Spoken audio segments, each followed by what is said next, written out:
Hello everybody and welcome to Porsche Carrera Cup North America. John Hindhaugh and Peter Mackay, double duty for the Porsche teams last weekend on the Grand Prix circuit at the Ile-Gilles Villeneuve, and now we are at another classic circuit. It's Watkins Glen International, upstate New York, in the beautiful Finger Lakes area of the state. An area that people come to all year round for the brilliant views, for the great hiking and cycling and boating and fishing, and it's just good wine, good food, good company, and a great welcome here at Watkins Glen International. So we are at the top end of the state, and Watkins Glen, New York, well known for all the things that I've just mentioned, and the big draw here for quite some time is the racetrack, which has been challenging people for many years here at this circuit. Peter, what can you tell us about the venue? It's a really special place, just steeped in history. They've been racing here since the 2nd of October 1948. The first ever Grand Prix here at Watkins Glen, Formula 1 Grand Prix in 1961, was won by a Scotsman, Ennis Ireland. It was actually the first ever Grand Prix win for Lotus, and of course so many followed. But Porsche have an amazing history here at Watkins Glen. They're the most successful manufacturer in history at the Watkins Glen sports car race, the Sailing 6 Hours of the Glen as we know it today, and it's super quick around here.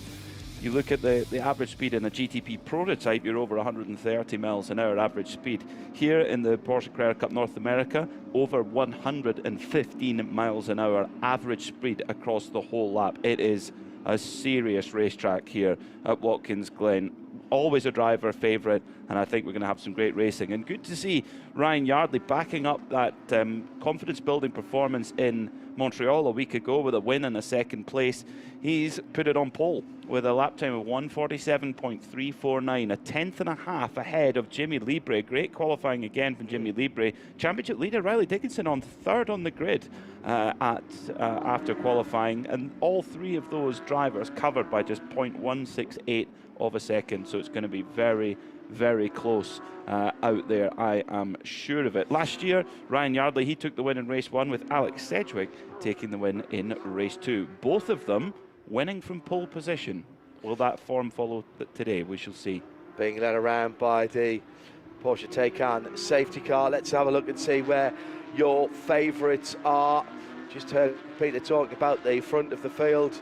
Ryan Yardley, Jimmy Libre on positions 1 and 2 for Top Racing and ACI. Kelly Moss, Riley Dickinson, the championship leader, with Tyler Maxson, the first of the rookies, in 4th position. Matthias Lees, Manola Sport, and Zach Vanier on row number 3. Aaron Johnson, another rookie in this category for Kelly Moss. We found out, thank you very much, that his car is called Passion Red. It's an Avery Dennison gloss wrap, and it's called Passion Red. We were speculating on that last time out. Thanks, Aaron, for letting us know. Jared Thomas for company there on row 4 for JTR.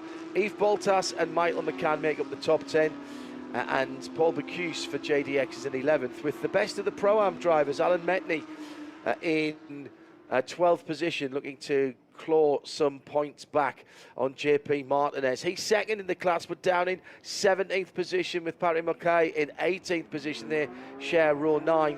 And in the Masters category, Scott Blind on pole position again, with Peter Atwater amongst the drivers who are coming back to the series for the Masters category. 7 in the Masters, 6 in the Pro-Am, and 17 at the top of the standings, making a grand total of 30. Great entry, and of course a lot more entries for this round. It's the second round of the Andile Cup, which is for all of the non-Formula 1 rounds. So we've had 2 rounds with the Formula 1 World Championship in Miami and Montreal, but this is one of the rounds where it's counting towards the Andile Cup. So rolling to the start they go then. Ryan Yardley is going to lead us away. The huge pack, 15 rows And that will make 15,000 horsepower or so from these Porsche 992 GT3 Cup machines, looking for the green flag. There it is in the air, green flag wave then. Ryan Yardley leads down towards turn one, super quick down here. Good opportunity though to make a move, and that's what Riley Dickinson's going to try to do on Jimmy Libre, but Libre holds him off. Zachary Vanier is going to try go round the outside, but Dickinson covers it off as well as they head up through the S's. So quick through here as they come up, and there is absolutely no room for error there. If you lose it there, the wall is right there for you. It's like a street circuit, so quick though as they rush out of the S's and then up towards the chicane for the first time. And here comes Dickinson. Dickinson in the white and green Kelly Moss machine on Jimmy Libre, and he goes through. That's a hugely important move for Riley Dickinson. Gets the move done on Jimmy Libre and can now set his sights on the race leader, Ryan Yardley. So they get through cleanly after though that opening section. We've seen it before in the Sailing 6 Hours of the Glen. If there's an incident at the opening lap at the S's, it can be a complete mess. But these drivers getting their way through cleanly, even though there's 30 of them. Fantastic stuff. So Yardley leads down into the toe of the boot then. The boot section, the back part of the circuit. Another good opportunity for overtaking there. Michael de Quesada trying to make up for a difficult qualifying for the man from Tampa, Florida, down towards the heel of the boot. Now this is where race control have to watch out for track limits on the exit of the corner. There's a lot of paved area on the other side of the curb, so they have to look out for that. Up towards now the latter part of the lap, and it's Ryan Yardley, last year's race 1 winner, leading the way, but Dickinson is getting closer. In fact, coming through there, Dickinson very strong in that opening sector, but Yardley is trying his best to pull away from the Texan as they come over the line. The gap is half a second. So Dickinson pulled it a little bit back in the last third of the lap. Yardley then leads by half a second. Jimmy Libre 1.5 seconds back from the lead. Zachary Vanier over the line in fourth then. Fifth is the top of the rookies. That's Tyler Maxson, who's trying to close down the gap in the rookies to Aaron Johnson, who leads the way at the moment in that championship by 16 points. But in the ExxonMobil Pros, it's Ryan Yardley who leads from Dickinson, and Dickinson is right on his tail. He's gained a couple of tenths going up towards the chicane, the bus stop, which was built in 1992 to try and slow the speeds down, and it's still a super quick circuit. And here comes through Dickinson. What a move there into the outer loop. Dickinson is on the charge here. So Dickinson takes the lead then from Ryan Yardley. Fantastic stuff then from the champion in 2023. Riley Dickinson took a year away from the championship in 2024, had other racing commitments, but this year he's back with a vengeance. Different tyre manufacturer, of course, Yokohama tyres here for the 2025 season, and he has just got back into this car like a pair of comfortable slippers. So Riley Dickinson then leads out with still 37 minutes to go. Remember, this is a mini endurance, really. So the drivers, full cars right now, and have to think about what's going to happen in the last 10 minutes or so of the race. This is an extremely quick circuit in places, Peter. Learning skills that will help them as they go through their racing career, and that's absolutely what this championship is about. It is, and it's also about putting yourself in the shop window as well. You look at last year's champion, Luke Hartog.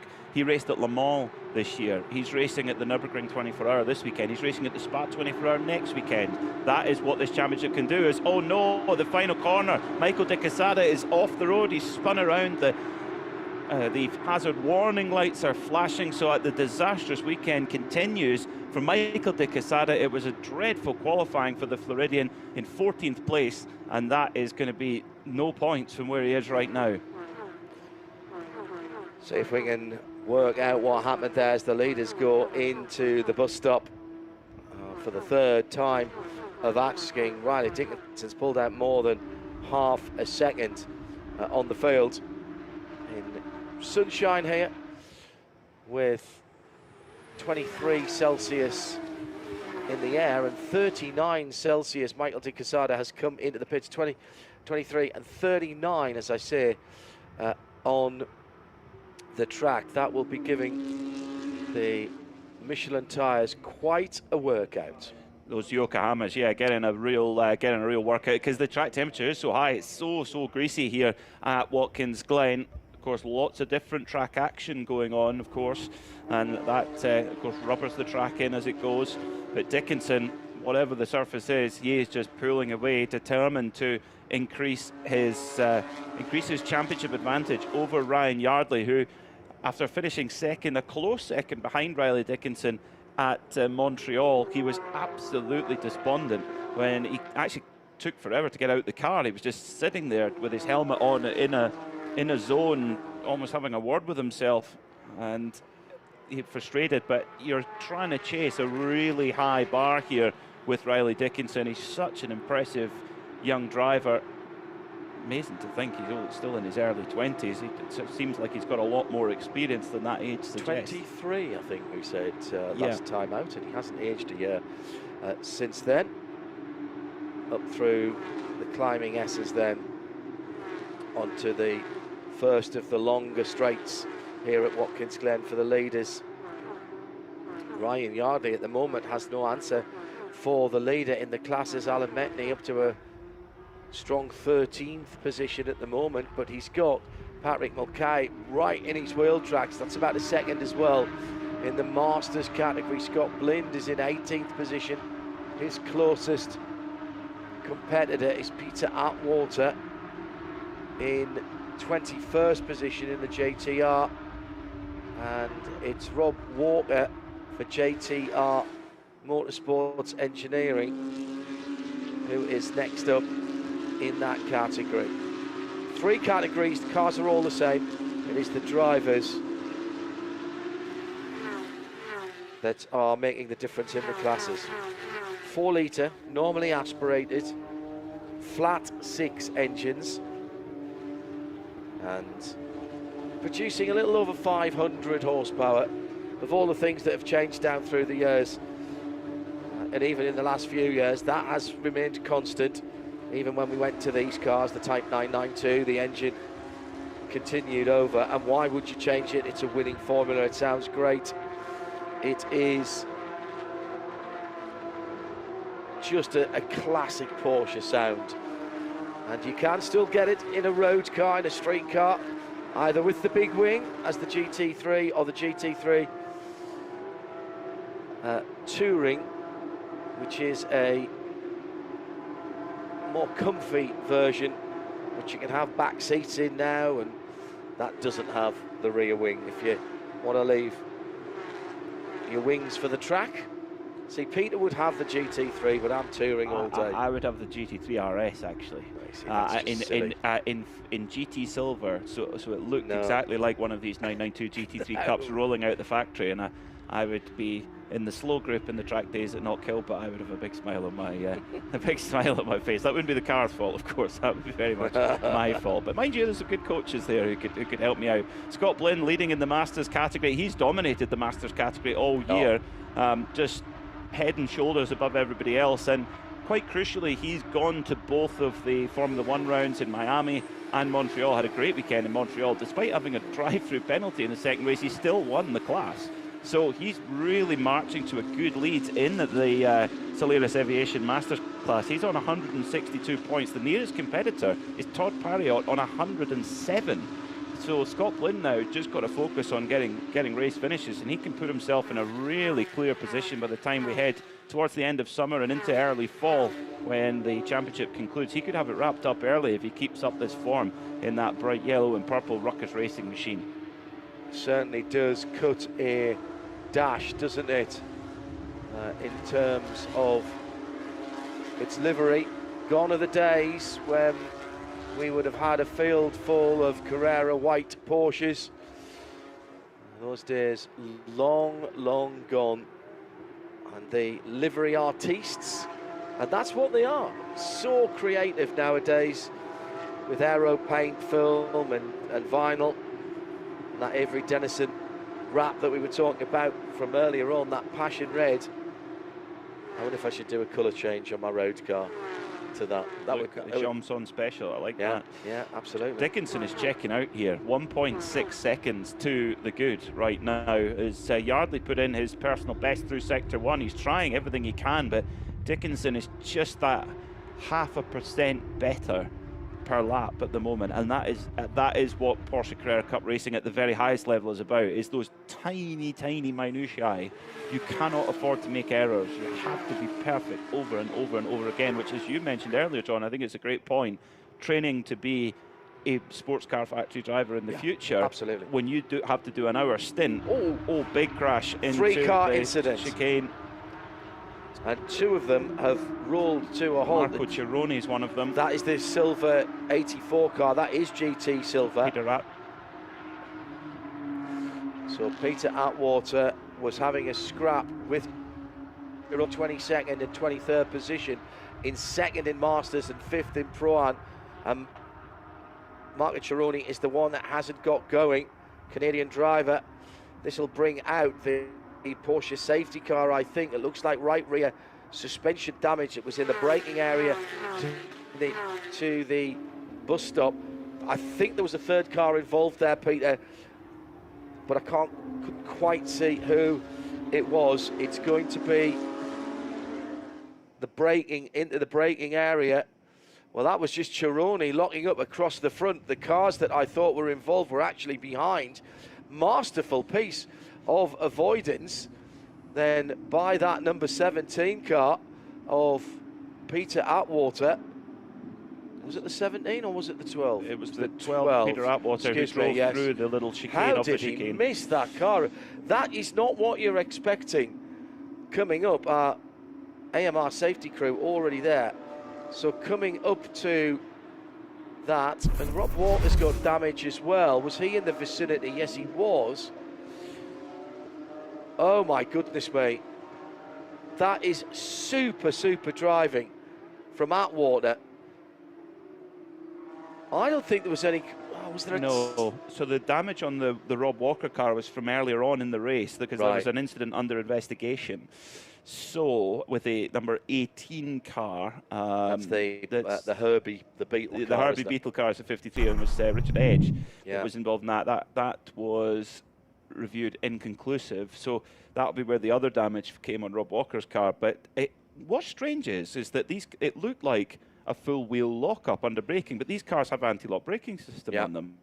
So there's a slightly unusual one there for Marco Cirone.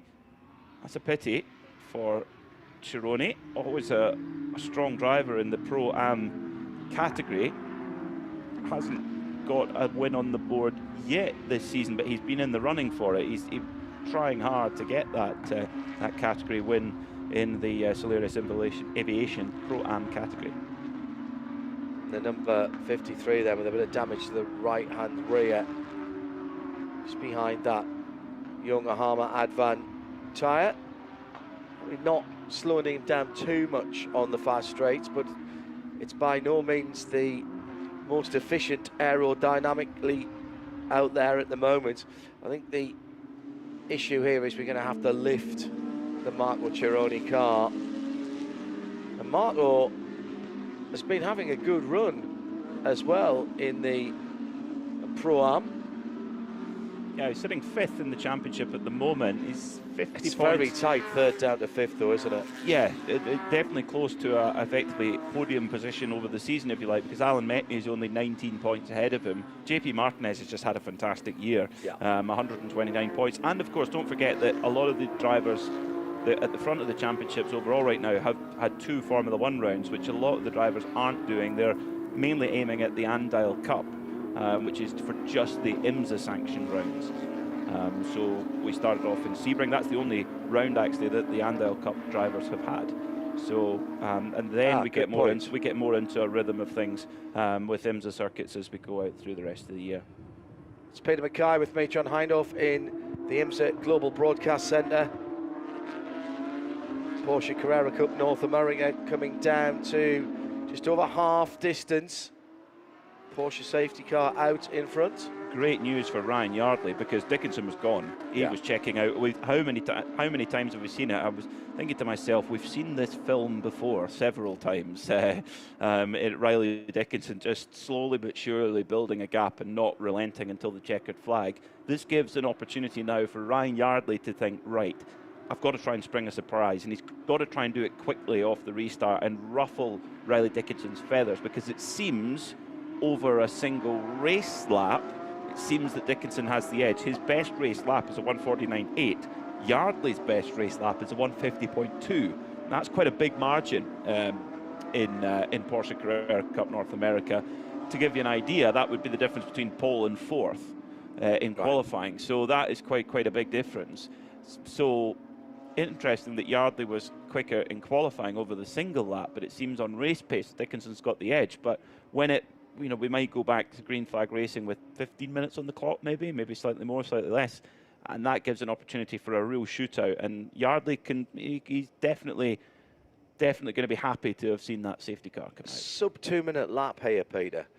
So even if it was only 10 or 12 minutes, you're still going to get 6 or 7 laps. Yeah. And that's enough to make a difference. Just a little bit of concern as to the safety barrier on drivers left there, and not necessarily the barrier itself, but just some of the stakes that hold it in place.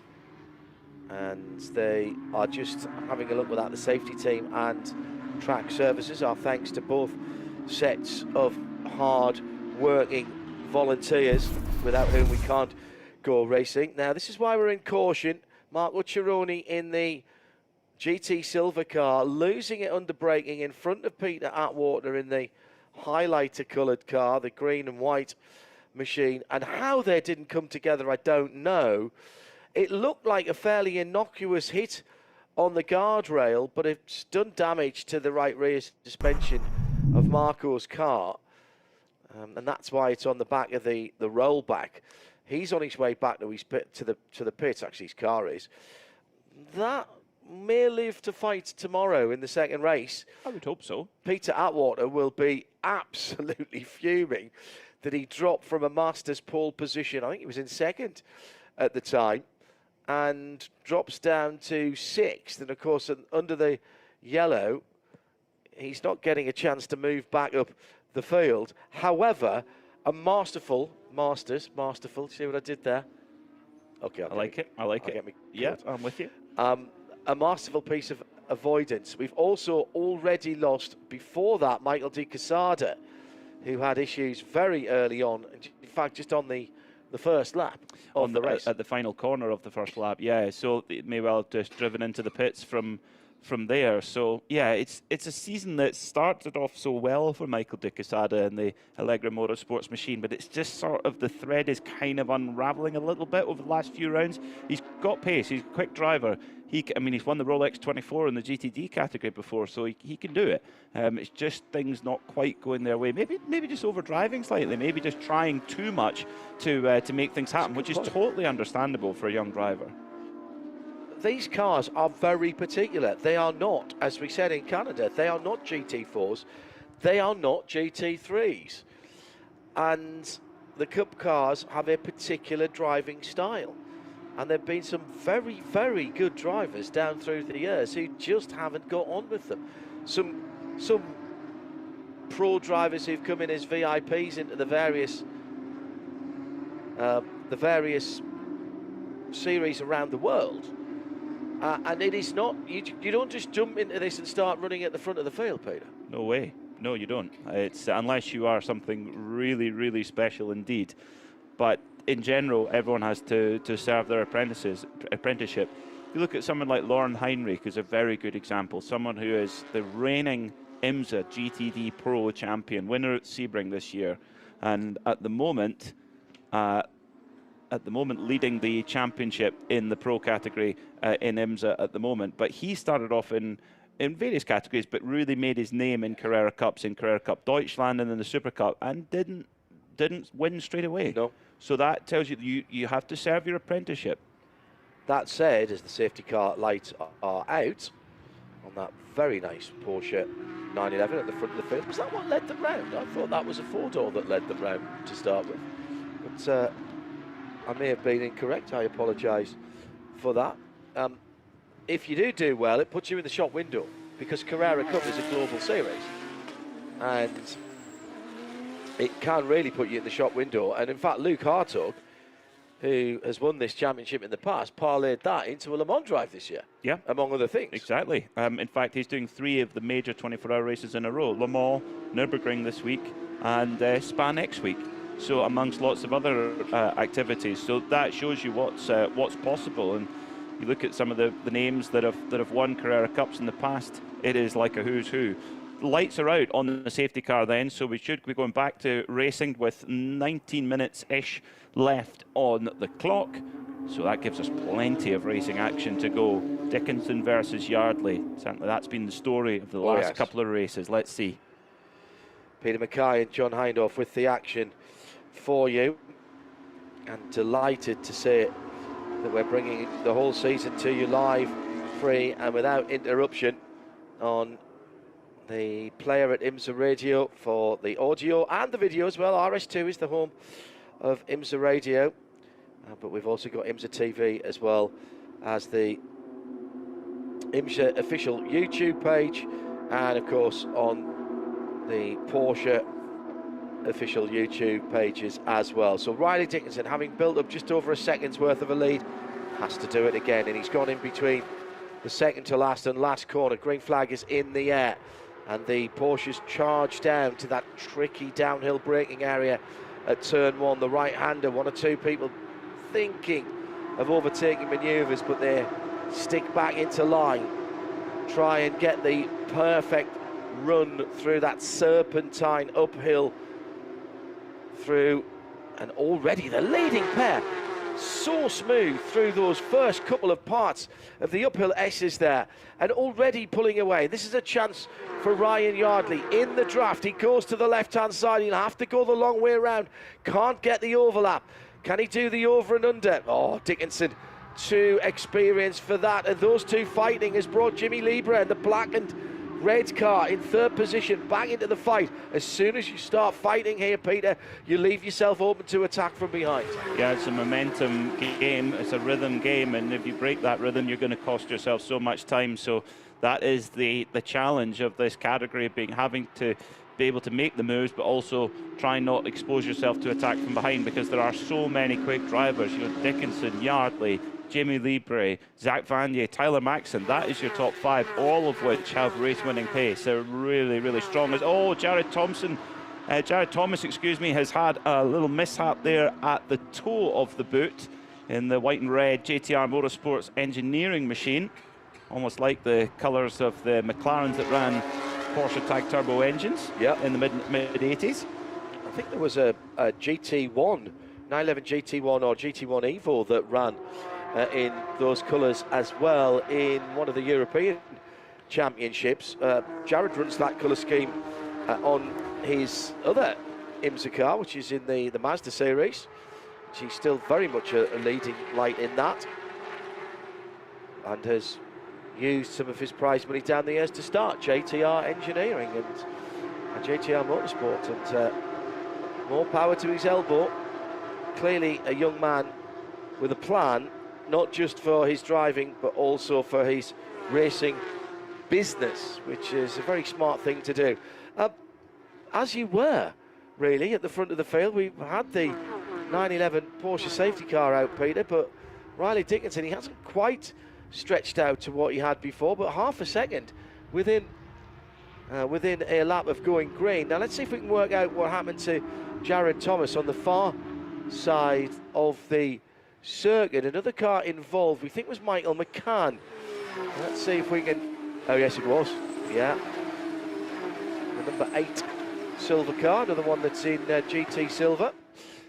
Yeah, that might be a different car to what Michael drove at Montreal a week ago, because he hit the wall there and had to retire. So it might be that they've had to go to a spare car or what have you. But that's pretty not great for poor old Jared Thomas there, getting cleaned out there at the toe of the boot. How good does that JTR car look though in those chevron red and white colours? Fantastic. Yeah. I haven't seen a 992 running in those colours, and I do like the fact that so many drivers who race Porsches, even the current model of Porsches, do, and even Porsche themselves, do sort of plunder the back catalogue of Porsche racing liveries in the IMSA WeatherTech Sports Car Championship, of course. The Porsche Penske Motorsport 963s running at the front of the field are running variants of the old Salzburg livery, which goes back a few years before Peter Mackay was even a twinkle in his father's eye.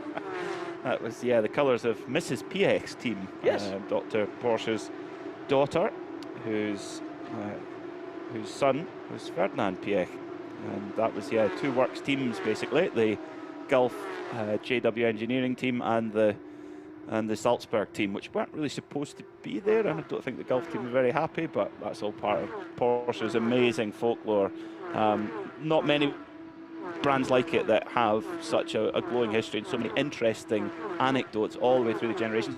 Particularly here at Watkins Glen, this was where Hurley Haywood had his first proper big international win, alongside Peter Gregg in a Porsche 911. He'd just come back from actually serving in the military, and managed to win in category there, and went on to a great career with Porsche. So real dreams have been made here at Watkins Glen in Porsche.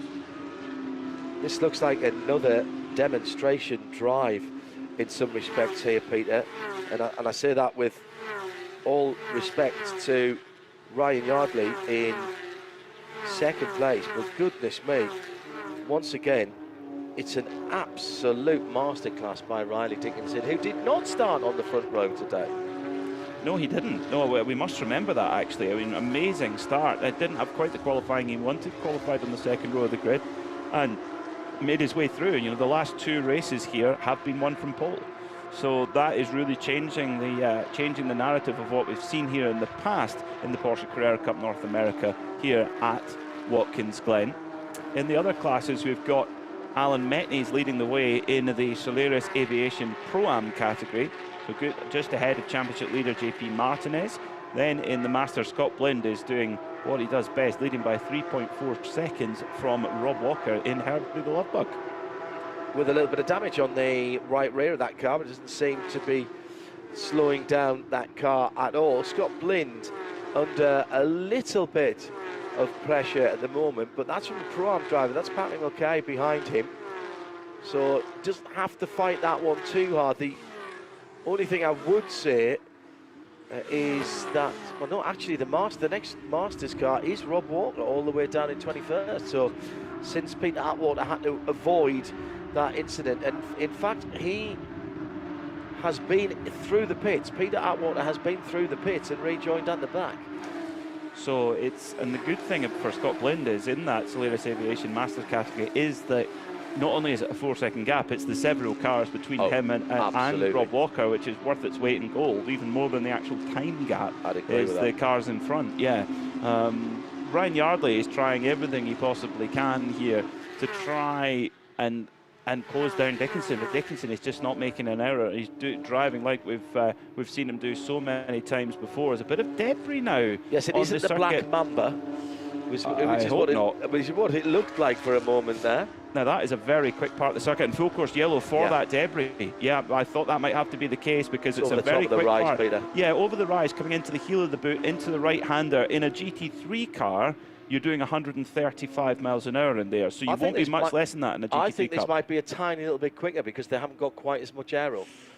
Probably slightly less because they're not going to carry as much speed out of the toe of the boot without the lack of aero, but it's not far behind. The straight line speed of these 911 GT3 Cups is every bit as quick as a GT3 Cup. Now that is the little piece of, very important piece of aerodynamics from the front of the car. We talk about this pretty much every single Carrera Cup race that I've commentated on down through the years, and trust me, there's been quite a lot, whether it was the UK, Asia, or here in America, or indeed any of the other races, Super Cup, etc., that I've called down through the years.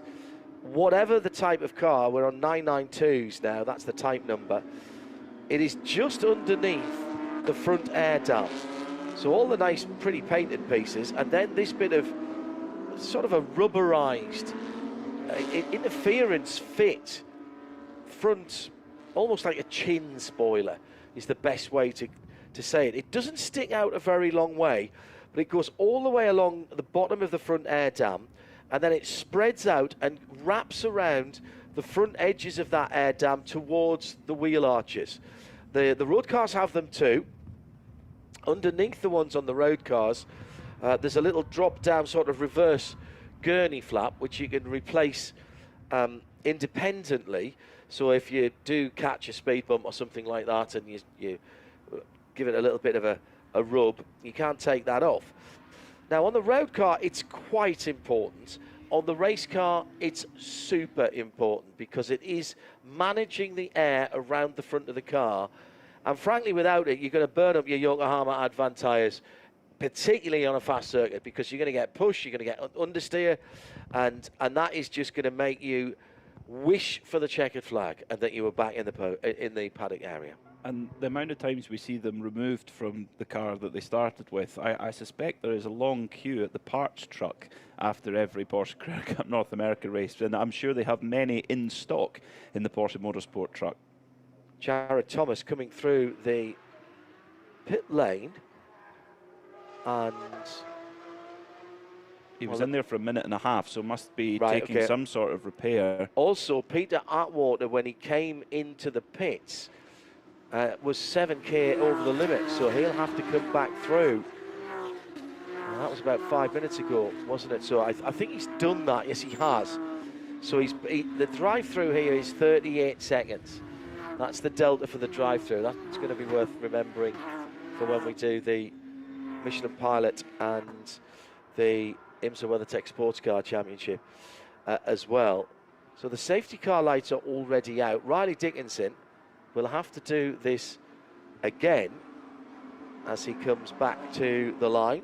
Peter Mackay with John Hindhaugh watching. Not sure then why Jared Thomas felt the need to come through, but he did have that spin earlier on. Well, he was hit by Michael McCann.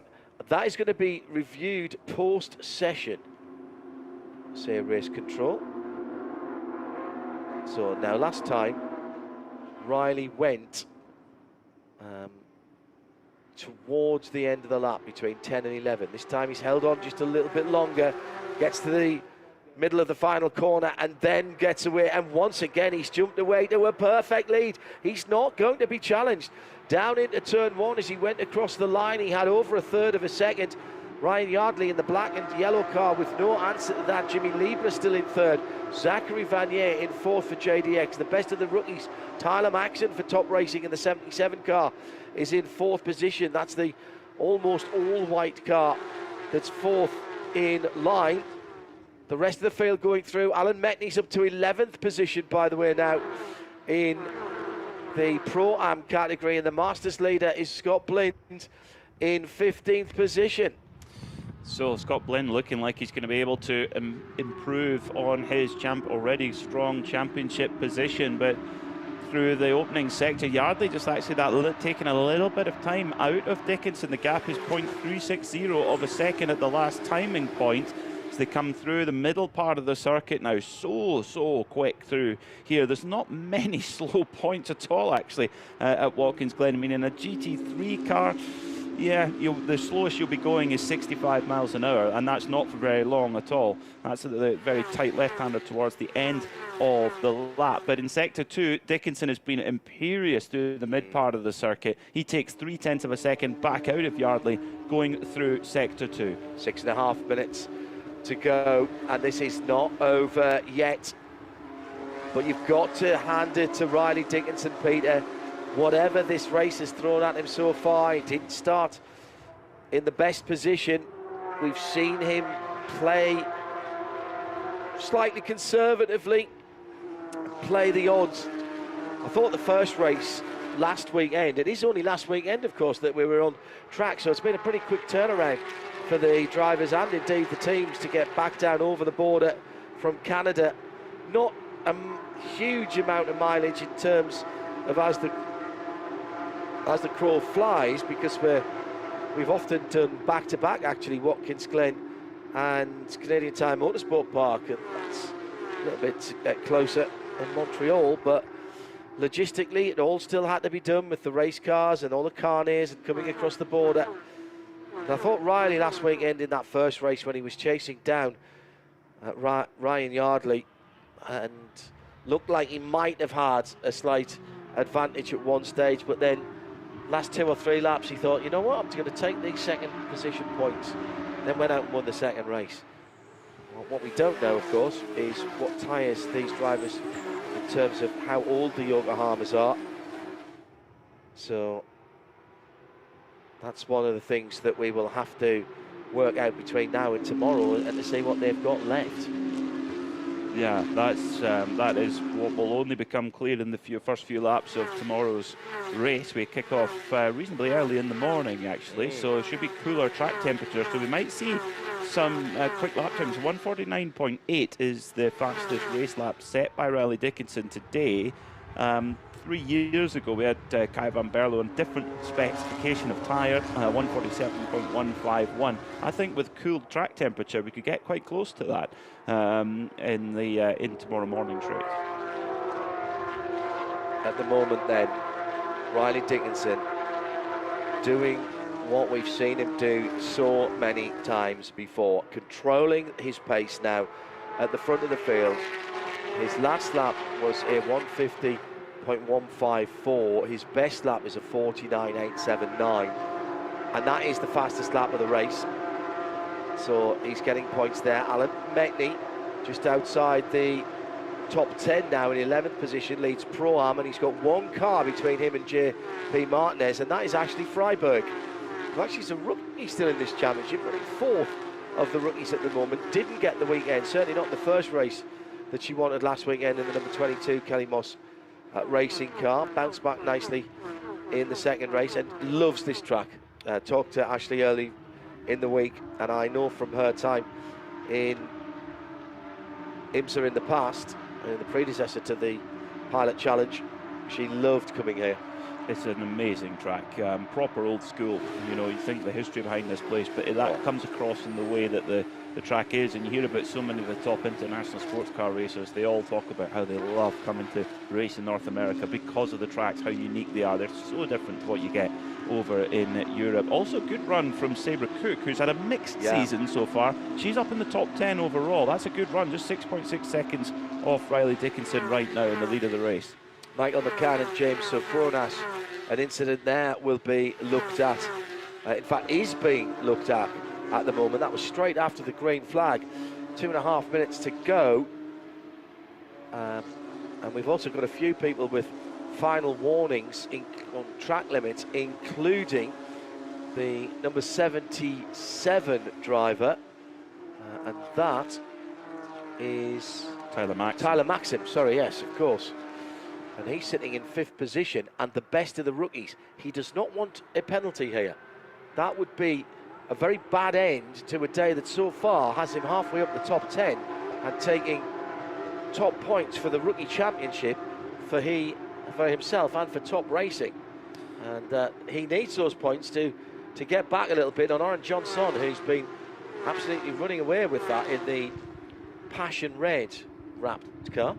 Yeah, use that a lot now. 16 points between them at this point. Two really good young drivers, two really nice young men as well, who are both trying super hard to climb up the motorsport racing ladder, which is not an easy thing to do. Believe me, it is tough, and that is what they're doing. But out front, Riley Dickinson will he be? Yeah, we'll have one more lap to go after this one. Ryan Yardley is thrown everything at it. He's been the quickest driver through the opening sector, but it's the rest of the lap where Dickinson is making the difference. Scott Blind and Patrick Mulcahy have had their elbows out, but a hip and shoulder there maybe. That's the 45 and the 54. Let's make sure we get those the right way around. That is under review. That was at the final corner last time by. Meantime, at the front of the field, untroubled by this, there will be one more lap. The white flag being readied for Riley Dickinson in that Racing for Children's livery, which has been adorned on many cars down through the years. What a great charitable effort. It is major sponsor of the events, the IndyCar event down at Barber Motorsport Park as well. It is. I remember speaking to Kai van Berlo about it, who drove in this car in the past, and he said he actually went to visit the children's hospital. That's part of the program. The drivers go and they speak to the children in the hospital, and he said it was a really powerful experience, and it really gave a real purpose to what they're doing and real vision of what they're doing. And yeah, with racing, especially when you've got a car at the front of the field, it creates a lot of awareness. There's a lot of eyeballs on that car. Yeah, absolutely. Thank you for joining us wherever you've been watching from around the world. And a reminder that all of the rest of the season is here, live and free, without any interruption. Peter and myself taking you through the action, and that's rest of the season starts tomorrow, because we do have another race, as Peter mentioned. Check local listings for details is I think the appropriate word, because we work across so many time zones now. It almost is impossible to say hello to everybody at the right time, so we just say hello rather than anything else. No action after review on the Scott Blind. Oh, check that on the Scott Blind and Patrick Mulcahy action that will happen at turn 11. So what can you say about Riley Dickinson that we haven't said in pretty much all the races this year? Even when he hasn't won, he scored well. Even when he hasn't won, he's raced with the championship in mind. It was very much top of his list of things to do when he came into the championship. He's made no bones about that. That can be a blessing and a curse. A blessing in that he's been very focused, Peter, but a curse if it doesn't go right. You've really set yourself up to fail in some respects. Yeah, well, he's just showing you the class act that he really is. Amazing job from Riley Dickinson. Round the final corner, and race one at Watkins Glen International on the sailing 6-hour weekend for Porsche Carrera Cup North America. And the Yokohama tyres have brought home another victory and top points for Riley Dickinson. Got right over to the wall to salute his Kelly Moss Racing team, confirming that Alan Metney wins by just half a second, actually. JP Martinez was right there at the end in the ACI Motorsport car for Pro-Am, and in the Masters, Scott Blind well ahead of Todd Parriott in second, Jody Miller in third, Richard Edge in fourth. Problems early on for Michael De Quesada. Marco Cironi had a very odd-looking accident which brought out the safety car, and Peter Atwater and Rob Walker and Jared Thomas, three of the JTR Motorsports engineering cars, all with problems and finishing down the field. But well done to Alan Metney, running a different colour scheme this week. He used to run silver cars with the iFly logos on. He's gone to what seems to be a very much a fashionable satin coloured car with the he's got the iFly logo on it there, which is the indoor skydiving, but it's very subtle, that, and I really like it. I think he's done a good job on that. Yeah, I'm a fan. Yeah, I think it's basically a flip of the previous livery, which was GT silver mostly with black writing on it, and it's now the other way around. Yeah, good point. It's the away shirt, if you will. Unofficial results then.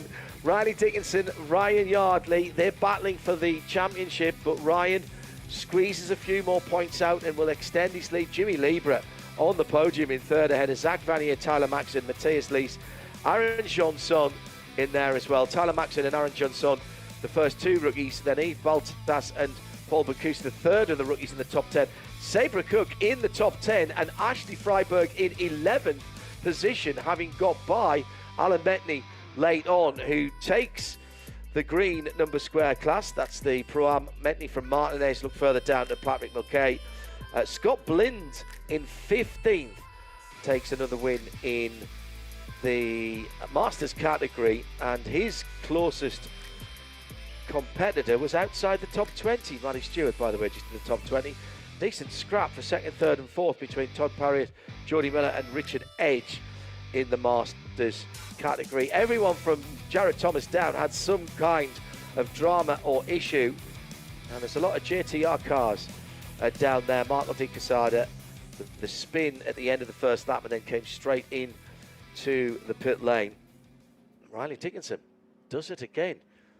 We are running out of superlatives for this young man, and his hold on the championship continues to look more and more impressive. I don't know if he's got a summer holiday planned where he's going to miss a couple of events, but right now I would think everyone else in the pro class, Peter, is throwing the hat around and trying to get him off on a 2-month cruise.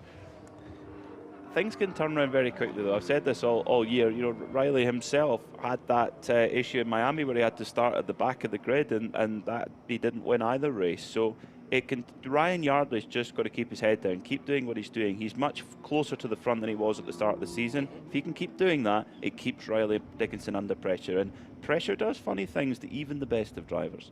He's built up a nice cushion of points. Thanks to our IMSA officials, of course, to all of the marshals and the corner workers and track services, especially as ever to our fabulous camera operators.